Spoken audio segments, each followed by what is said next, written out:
Bonjour et bienvenue mes amis Sagittaires pour votre tirage du deuxième semestre 2023, donc juillet à décembre 2023. Donc on va faire un tirage des 12 maisons astrologiques avec le tarot Rider-Waite, qu'on recouvrira par le Bénin astrologique et le Nouvel Étéia. En attendant, j'ai tiré une carte du tarot des rêves de Gaïa et c'est la carte du jeune homme qui est sorti à l'envers. Alors la carte du jeune homme ici, elle nous parle, que vous soyez un homme ou une femme, bien sûr, elle nous parle de cet esprit d'indépendance, de cet esprit de liberté, de cette conquête. Le jeune homme est vraiment ancré dans le moment présent. Il ne fait que ce qu'il a envie de faire. Il ne se préoccupe pas trop du futur à long terme. Il sait que si ses actions sont guidées par la bonne foi, l'empathie, le respect des actions positives, il sèmera naturellement les graines d'un futur prometteur. Alors, le fait qu'il soit tombé à l'envers ici peut accentuer les défauts du jeune homme, c'est-à-dire que il a ce côté rebelle. Alors, c'est bien parce qu'il sait ce qu'il veut, mais attention à ne pas être trop rigide et à ne pas être trop dur non plus. Il faut savoir peut-être revoir sa communication parce que le jeune homme, il a tendance à l'envers à devenir irritable s'il y a une opposition qui lui est faite, un refus ou un désaccord. Et ici, on vous recommande de réfléchir et de ne pas forcément fuir les choses, mais de faire un peu plus preuve d'empathie et d'améliorer la communication. Ici, on ne vous dit pas de renoncer à ce qui vous plaît, à ce que vous souhaitez faire, mais tout simplement d'accepter aussi un point de vue contraire et d'être un petit peu plus dans l'équilibre, la tolérance et réfréner un petit peu ce côté rebelle. Alors, ça va prendre du temps ici de poser toutes les cartes du tarot sur les 12 maisons, puis du Béline astrologique et du Nouvel Étéia. Donc moi, de mon côté, j'accélérerai la vidéo, le temps de déposer toutes les cartes, mais vous pouvez aussi avancer de votre côté pour aller plus vite. Donc pour les Sagittaires, deuxième semestre 2023, donc tirage des 12 maisons.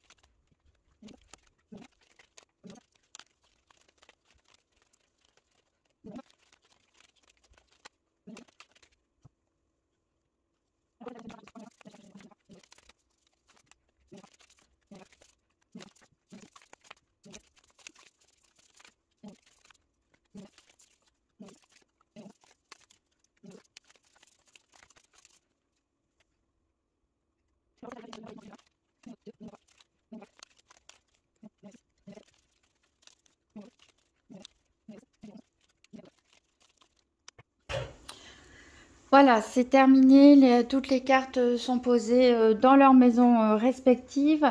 Alors déjà, j'ai pu constater au fur et à mesure que je déposais les cartes qu'il y avait quand même la présence de 6 arcanes majeures. Donc c'est pour dire que certaines maisons vont vraiment avoir leur importance, ou en tout cas que ça va être un semestre important.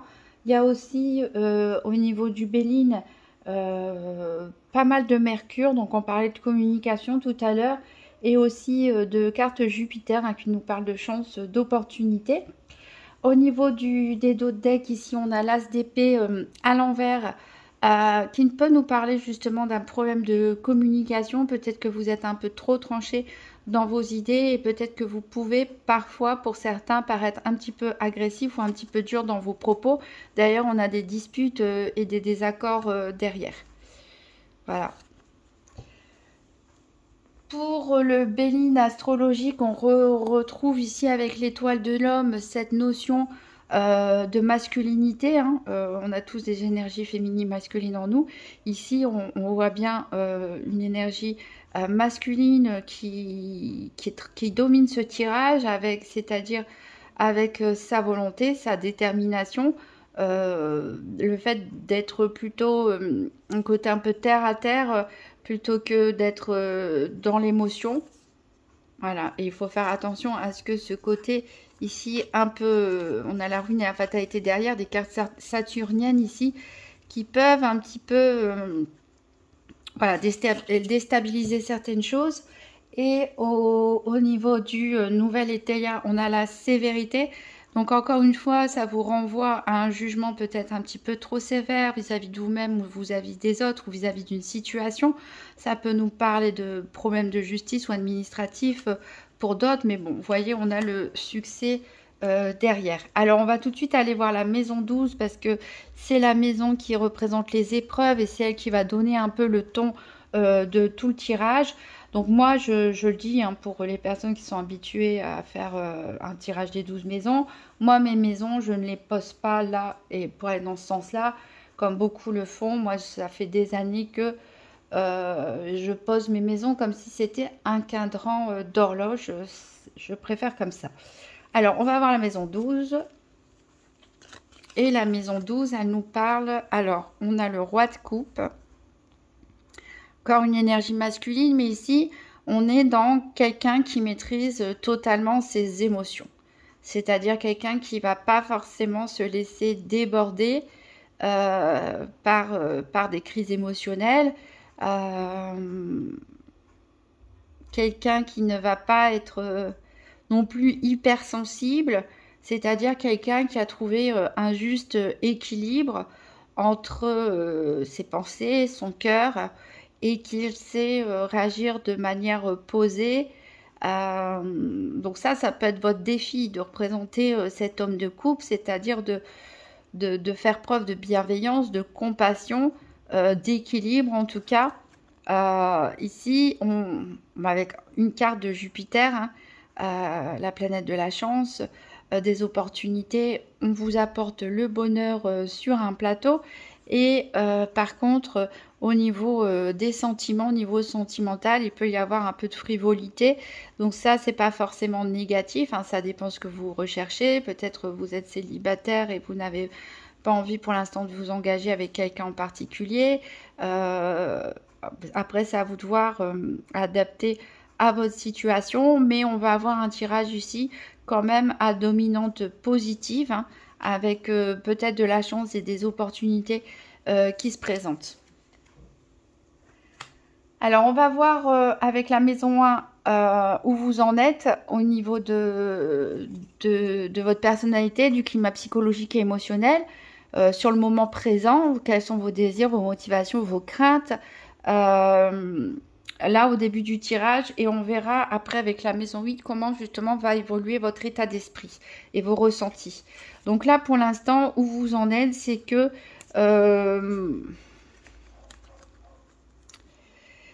qu'il y a quelque chose qui est conflictuel. Alors soit il y a quelque chose qui est conflictuel vis-à-vis de vous-même, vous avez du mal à vous raisonner, vous avez peut-être du mal à quitter une dépendance ou une situation qui vous fait du mal. Soit il y a des tensions avec des personnes de l'entourage qui vous font beaucoup réfléchir. Peut-être qu'il y a eu des échanges excessifs, peut-être qu'il y a eu des départs, peut-être une fuite de votre part ou de la part des autres personnes en face de vous. Mais voilà, vous oscillez en fait entre des pensées un peu excessives, des réactions peut-être un peu excessives, mais votre intelligence va prendre le dessus ici pour faire face à cette situation, ne pas tourner le dos et réussir à trouver un accord, soit avec vous-même, si c'est vous qui êtes en conflit avec vous-même, soit avec d'autres personnes autour de vous. Donc ici, voilà, on est un peu... ça bouillonne un peu dans la tête, on est un peu dans des réactions un peu excessives, un petit peu en dents de scie, une envie de fuir, mais qui va être raisonnée grâce à votre sagesse, à votre intelligence. On va trouver un point d'entente ici. Alors, on va voir la maison 2 qui représente l'avoir, la vie économique, votre vie matérielle, l'évolution de vos finances. Alors, il peut y avoir ici une grosse déception. On voit peut-être qu'il y a un projet financier qui était très prometteur, et qui a peut-être été prometteur dans un certain temps, peut-être un investissement qui rapportait de l'argent, une prime qu'on vous avait promis, quelque chose dans ce goût-là, ou la vente d'un bien immobilier, mais ça ne se passe pas comme vous le souhaitez et ça vous attriste énormément. Donc là, il y a une reconquête à faire au niveau financier, il y a une possibilité de réussir, mais peut-être d'une autre façon, parce que ici, il y a un projet actuel qui tombe un petit peu à l'eau. On va voir ici la maison 3 qui représente la vie en société. Elle représente aussi la vie de tous les jours, quotidienne, mais en dehors de votre maison, c'est-à-dire toutes les obligations administratives, les courses à faire, etc., les relations de tous les jours, les relations sociales, mais aussi les frères et sœurs. Alors ici, on a le diable inversé, on a la carte bleue, on a l'égarement. Donc ici, c'est compliqué vos relations sociales ou vos relations avec votre fratrie, frère ou sœur, ou vos obligations peut-être face à la justice ou à l'administration. Vous vous sentez bloqué dans une situation. Alors, est-ce que c'est le reflet d'un accord financier qui se passe mal ou autre chose? On verra dans les autres maisons. Mais ici, peut-être que vous avez fait des mauvais choix. Peut-être qu'il y a pu avoir aussi des tensions avec l'entourage. C'est compliqué, ça a été compliqué, mais on a la carte bleue, c'est la meilleure carte du jeu du Béline, qui nous dit que tout ça va trouver sa résolution et retrouver une certaine forme de sérénité. Voilà, donc des complications liées aux obligations de la vie quotidienne, on va dire, ou avec les relations que vous échangez, pas avec vos amis proches en tout cas, mais avec des relations un peu obligatoires, ou avec vos frères et sœurs ici. En tout cas, on se sent enchaîné dans quelque chose, dans une obligation. On a fait des mauvais choix ici, il y a peut-être des regrets aussi, mais les choses devraient s'arranger. Alors, on va voir la maison 4 qui représente cette fois-ci la famille, mais plutôt du côté des ascendants, donc parents, grands-parents, les racines, etc. Alors, on a l'étoile, on a une carte saturnienne qui nous parle de stérilité, on a la chrysalide avec le repli et on a le soleil avec l'abondance. Donc voilà, ici, je pense qu'au niveau de la famille, il y a peut-être eu une crise, à un moment ou un autre, où il y a une crise qui est en train de se dérouler ou qui va se dérouler. Il y a peut-être une absence de communication, un éloignement de votre part ou de la part de votre entourage qui a eu lieu. On ne se parle plus. On vous conseille de mettre de l'eau dans votre vin. On parlait de problèmes de communication ici. Peut-être que votre famille, vos ascendants, vos parents ou grands-parents ne sont pas d'accord ou avec vos choix, avec vos décisions. C'est possible. Et votre côté rebelle a fait que, voilà, il y a eu une incompréhension, un éloignement, mais voilà, cette relation familiale, en tout cas, elle est protégée. Et là, encore une fois, on a le soleil qui nous prédit un retour à la normale. Et voilà, c'est l'amour, on va dire, qui remporte sur les différents. Ici, avec ce beau soleil qui réchauffe les liens familiaux. Alors, on va voir la maison 5 avec, donc, ça représente les loisirs, les divertissements, éventuellement les enfants si vous en avez.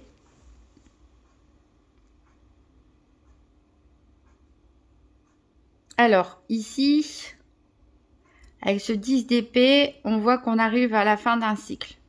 Donc, peut-être certains d'entre vous ont terminé ou mis fin à leurs activités de loisirs ou de divertissement. On peut nous parler éventuellement d'un conflit aussi avec un enfant, si vous en avez, ou à propos d'un enfant. En tout cas, ici, ou peut-être que vous avez laissé de côté aussi vos loisirs parce que vous n'aviez pas le temps, parce que voilà, il y avait d'autres choses à faire. Et vous êtes complètement épuisé ici. Épuisé, c'est compliqué. les choses sont retardées. On nous parle ici d'union. Ici, l'union, ça peut nous parler de l'autre parent, par exemple, hein, si on parle de vos enfants. Donc, il peut y avoir des différends dans l'éducation des enfants ici, des désaccords, des oppositions éventuellement.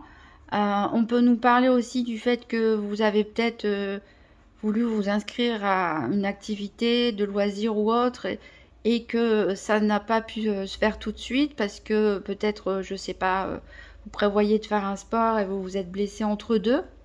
C'est possible également. En tout cas, ici, voilà, une période un peu compliquée, mais qui devrait se résoudre avec le temps. Encore une fois, depuis tout à l'heure, j'ai l'impression qu'on parle de situations compliquées, mais à chaque fois, les choses, elles évoluent positivement. Alors, on va voir la maison 6, donc qui représente la santé. Ça peut représenter aussi la vie quotidienne. Mais cette fois-ci à l'intérieur de votre foyer, c'est-à-dire les tâches domestiques, les tâches administratives, etc. Donc ici, on a la reine de bâton, le cloître et le conseil. Donc là, on voit que vous tenez bien les rênes de votre foyer, que vous soyez un homme ou une femme, en tout cas, vous êtes dynamique, vous êtes bien organisé, vous êtes au contrôle, vous êtes même, peut-être même fabriquer une clôture, hein, pourquoi pas, autour de votre maison, de votre jardin. En tout cas, vous avez bien cloisonné votre maison. Peut-être que vous ne laissez pas rentrer n'importe qui. Peut-être que vous faites très attention au ménage, à la disposition des objets. C'est un lieu où vous avez besoin, votre foyer, c'est un peu le lieu où vous avez besoin de vous sentir en sécurité et en totale maîtrise.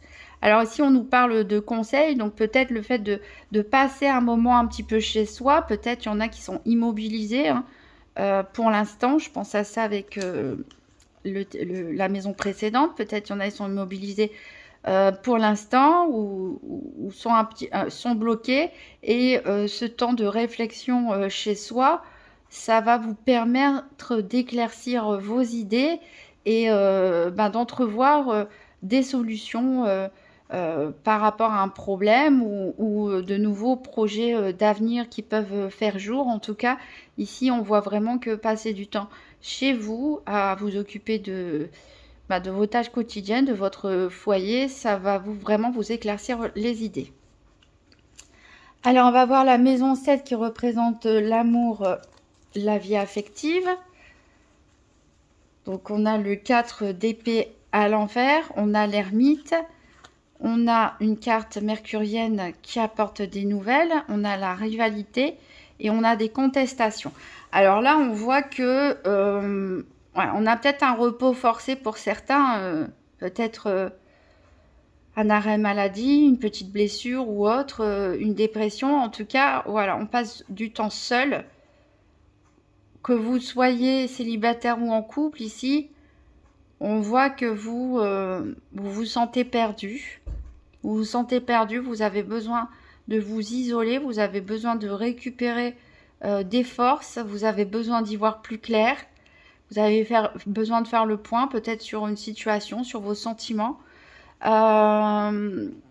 Surtout qu'ici, il y a peut-être que vous voulez vous isoler aussi parce que vous fuyez les disputes.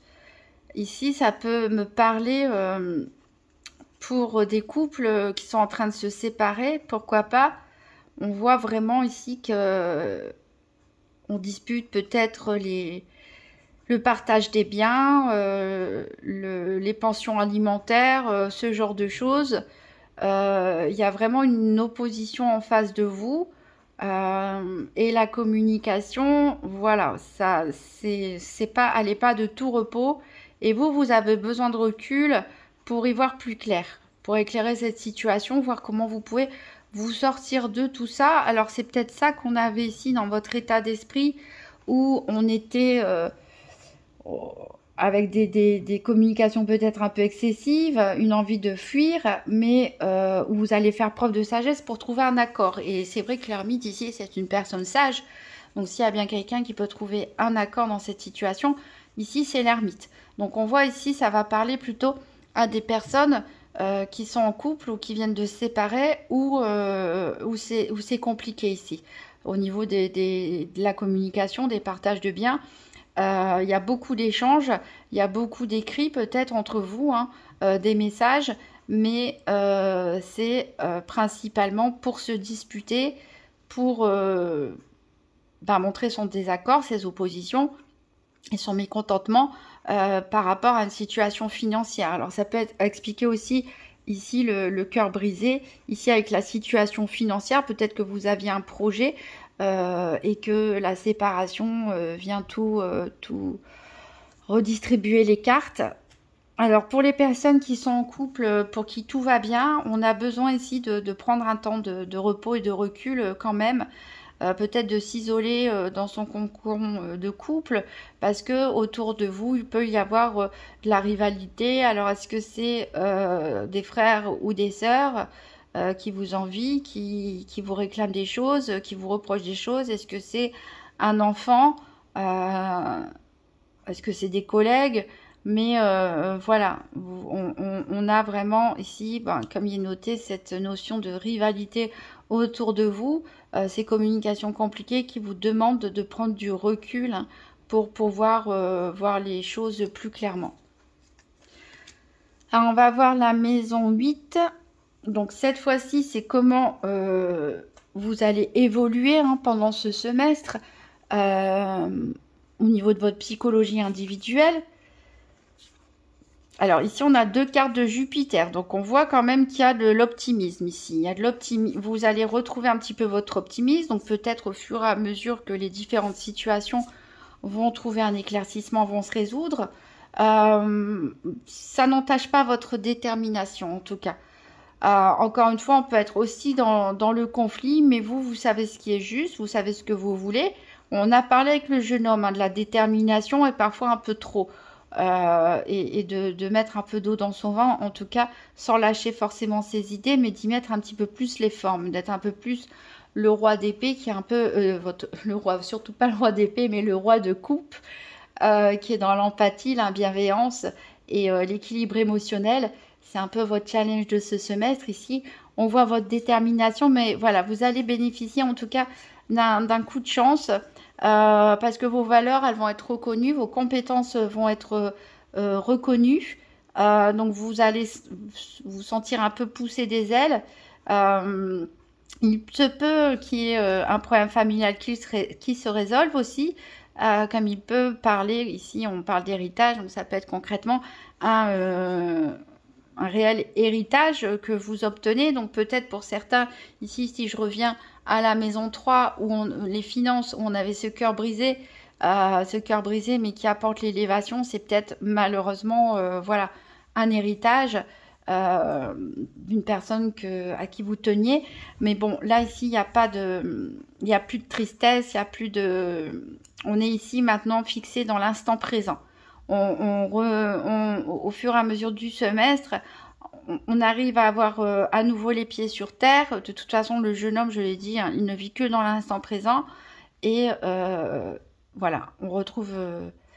ces deux cartes de Jupiter vous insufflent vraiment de l'optimisme, une nouvelle confiance renouvelée, la détermination de ce que vous faites est juste et un recentrage sur le moment présent.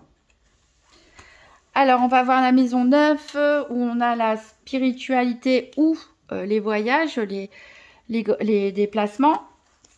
Donc ici, on a le jugement, on a Mercure avec le trafic et on a le hasard. Donc ici, il est possible que on peut parler de relations commerciales. Ici, une bonne opportunité qui se présente à vous soudainement. C'est peut-être commerce international, même pourquoi pas, pour certains. Peut-être vous allez être amené à déménager ou à vous déplacer pour faire des affaires ou pour changer de travail. On a énormément de communication ici, en tout cas, une très bonne communication. C'est comme un renouveau en fait. Il y a quelque chose qui arrive à vous, une opportunité. Alors c'est peut-être lors d'un déplacement, vous allez peut-être tomber sur quelqu'un ou on va vous faire une offre ou vous parler de quelque chose qui va vous mettre la puce à l'oreille. Mais en tout cas, ici on parle vraiment d'échanges fructueux avec quelqu'un ou à propos d'une situation qui est comme quelque chose qui vous réveille, qui vous ressuscite hein, quelque part et qui est vraiment une chance ici à saisir. Ou peut-être que vous allez gagner un voyage aussi, hein, pourquoi pas. Pour certains, c'est possible ici avec ces cartes. On va voir maintenant la maison 10 qui représente la vie professionnelle, mais aussi les études et les formations. Donc ici, on a l'hiérophante à l'envers. Donc le hiérophante représente les formations, les études, hein, l'enseignant aussi. On a l'intelligence, donc ici on voit vraiment une personne qui réfléchit, qui étudie, qui se forme, et on a ce roi de trèfle, le chevalier ici, qui représente la protection.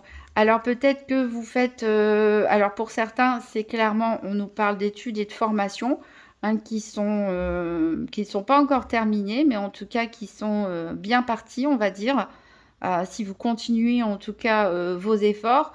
On peut parler peut-être que ce soit dans vos études ou dans le cadre de votre vie professionnelle, que vous ayez une sorte de mentor, une personne qui est un supérieur hiérarchique ou un collègue ici qui vous soutient. Peut-être qu'on peut vous offrir aussi une formation hein, professionnelle.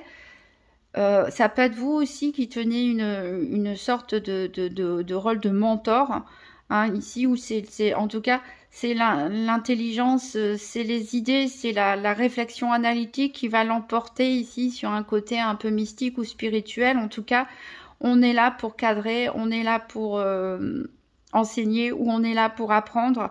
On est là en tout cas pour évoluer. Il y a vraiment ici une envie d'évolution, de se démarquer aussi un petit peu d'un côté peut-être trop conventionnel et en tout cas, voilà, vous avez à côté de vous une personne, en tout cas, qui est là pour vous aider en cas de besoin, pour vous soutenir. Alors, on va voir la maison 11 qui représente les amis proches ici.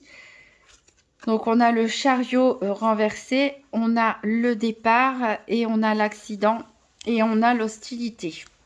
Alors là, ça me fait penser un petit peu à la première maison où on avait une envie de partir mais on ne le fait pas.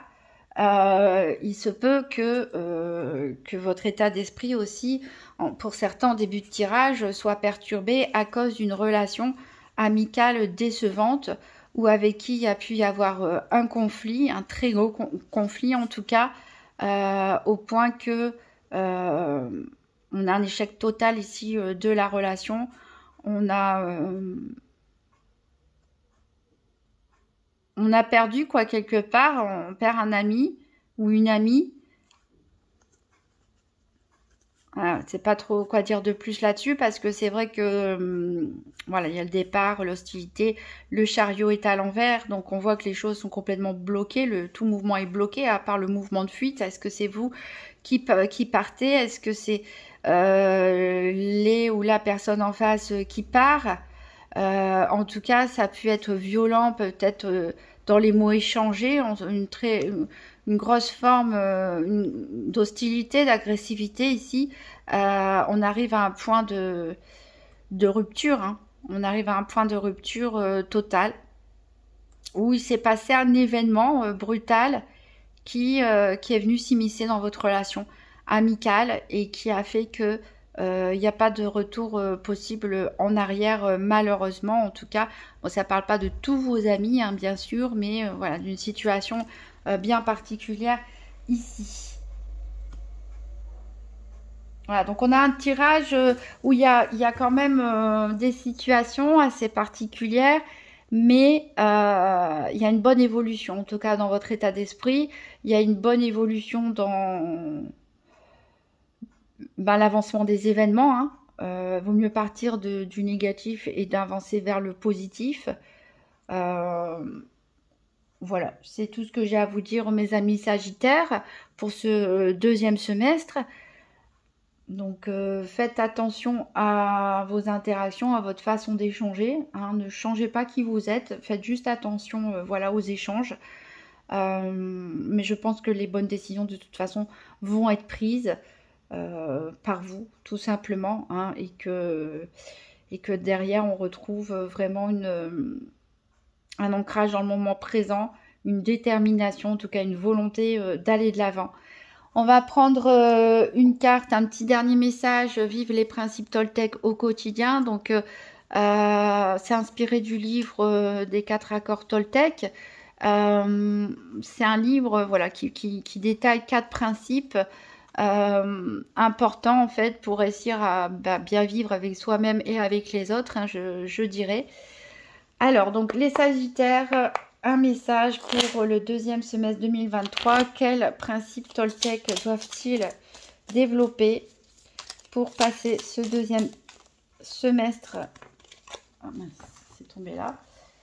Alors, ici, c'est le principe violet, donc c'est en rapport avec le premier principe Toltec qui vous dit que votre parole soit impeccable. Alors, ça me fait sourire parce que dès le départ, je vous ai dit, attention, c'est bien le côté rebelle, c'est bien de savoir où on veut aller, c'est bien de vivre dans l'instant, mais faites attention à ne pas fuir certains conflits ou être trop intolérant ou un petit peu agressif dans votre façon de vous adresser aux autres. Et le premier principe Toltec, c'est justement que votre parole soit impeccable. Alors, dans le détail ici, qu'est-ce que ça nous dit? Je suis libre à chaque instant d'avoir une parole qui fait du bien à l'autre ou qui le détruit. Si je parle bien, par effet de ricochet, je me fais du bien à moi aussi. Si je parle mal, je me fais du mal à moi aussi. L'autre est un miroir auquel je suis toujours reliée. Voilà, il faut avoir alors vous êtes un signe de feu, donc marqué par l'impulsivité, mais c'est vrai parfois tourner 7 fois la langue dans sa bouche avant de parler, ça peut être bien parce que c'est vrai que la parole, c'est un énorme pouvoir, hein. On n'en prend pas toujours bien conscience, surtout sous le coup d'une émotion, mais voilà, une parole peut faire du bien comme elle peut détruire quelqu'un. Donc, ça n'aura pas des impacts que sur la personne qui entend ces paroles, mais aussi sur vous-même, hein. Voilà, c'est des choses qu'on peut regretter plus tard. En tout cas, voilà, faites attention. S'il y a un seul conseil à donner, c'est celui-ci, hein. Un tirage quand même qui va dans une bonne évolution. Donc, il y a juste pour certains, faire attention à votre communication écrite ou verbale.